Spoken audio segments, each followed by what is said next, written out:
അബദ്ധത്തിൽ അവൻ പല്ലിയെ പിടിച്ചപ്പോഴേക്കും അത് വാല് മുറിച്ചിട്ട് രക്ഷപ്പെട്ടു. എന്നാൽ വാലുമായി അടുത്തെത്തിയ മകൻ്റെ ദയനീയ അവസ്ഥ കണ്ട അച്ഛൻ പറയുകയാണ്, നീ അതിനെ മണ്ണിൽ കുഴിച്ചിടൂ, അതിന് ജീവൻ വയ്ക്കുമെന്ന്. അതിനുശേഷം അദ്ദേഹം അവൻ്റെ കൂടെ ഇരുന്നൊരു മന്ത്രവും ജപിക്കുന്നു.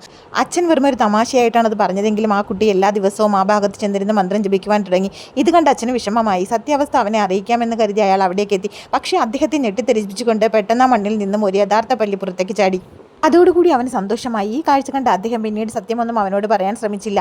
തൊട്ടടുത്ത ദിവസം അദ്ദേഹത്തിന് ഒരു ഫോൺ കോൾ വരികയാണ്. ഒരു വലിയ അപകടത്തിൽ അദ്ദേഹത്തിൻ്റെ ഭാര്യയും മകനും ഹോസ്പിറ്റലിൽ അഡ്മിറ്റ് ആയിരിക്കുകയാണ്.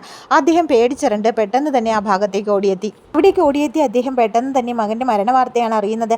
കരഞ്ഞു തളർന്നിരിക്കുന്ന അദ്ദേഹത്തിന് പെട്ടെന്ന് അവിടെ എന്തോ സംഭവിക്കുന്നതായി തോന്നുന്നു. അല്പനിമിഷങ്ങൾക്കുള്ളിൽ തന്നെ ആ കുട്ടിക്ക് ജീവൻ തിരിച്ചു കിട്ടുകയാണ്. കണ്ണുകൾ തുറന്ന് അവൻ ആദ്യം അന്വേഷിക്കുന്നത് തൻ്റെ അമ്മയായിരുന്നു. എന്നാൽ മകന് ജീവൻ കിട്ടിയപ്പോഴേക്കും അമ്മ മരണപ്പെട്ടിരുന്നു എന്നുള്ള സത്യം അദ്ദേഹത്തെ വളരെയധികം വേദനിപ്പിച്ചു.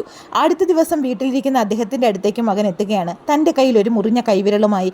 അച്ഛാ, ഇതെൻ്റെ അമ്മയുടെ കൈവിരലാണ്. എനിക്ക് അവിടെ നിന്നും കിട്ടിയതാണ്. ഞാനിത് മണ്ണിൽ കുഴിച്ചിടാൻ പോവുകയാണ്. എൻ്റെ അമ്മ ജീവനോടെ വരും. അമ്മയെ തിരികെ ലഭിക്കുവാനുള്ള അവൻ്റെ അടങ്ങാത്ത ആഗ്രഹം കണ്ട അച്ഛൻ്റെ മനസ്സ് വല്ലാതെ വേദനിച്ചു.